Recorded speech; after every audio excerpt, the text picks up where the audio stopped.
Easter కథ. Easter కథ క్రైస్తవులకి అత్యంత ముఖ్యమైన పండుగ. ఇది యేసుక్రీస్తు మరణం మీద విజయం సాధించి మళ్లీ బ్రతికిన రోజు. కథ ప్రారంభం. యేసుక్రీస్తు దేవుని కుమారుడు. ఆయన ప్రజలకు ప్రేమ, క్షమ, సత్యం గురించి బోధించారు. అనేక అద్భుతాలు చేసి రోగులను స్వస్థపరిచి పాపులను క్షమించారు. కాని కొంతమంది నాయకులు ఆయనను అసూయతో చూసి ఆయనను శిక్షించాలనుకున్నారు. సిలువ వేయబడిన రోజు, గుడ్ ఫ్రైడే.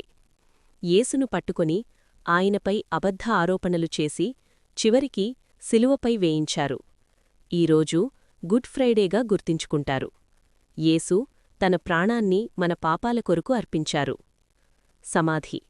యేసు మరణించిన తర్వాత ఆయనను ఒక సమాధిలో ఉంచారు. సమాధి తలుపు పెద్ద రాయితో మూసివేశారు. మూడవ రోజు, పునరుత్థానం.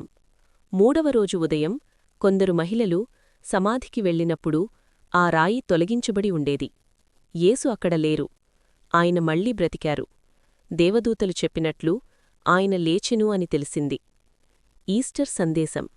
ఈ సంఘటనను ఈస్టర్గా జరుపుకుంటారు. ఇది మనకు ఆశ, జీవితం మరియు దేవుని ప్రేమను గుర్తుచేస్తుంది. ముఖ్యమైన సందేశం. యేసుక్రీస్తు పునరుత్థానం మనకు చెబుతోంది, మరణం మీద కూడా దేవుని శక్తి గొప్పది. నమ్మినవారికి నిత్యజీవం ఉంది.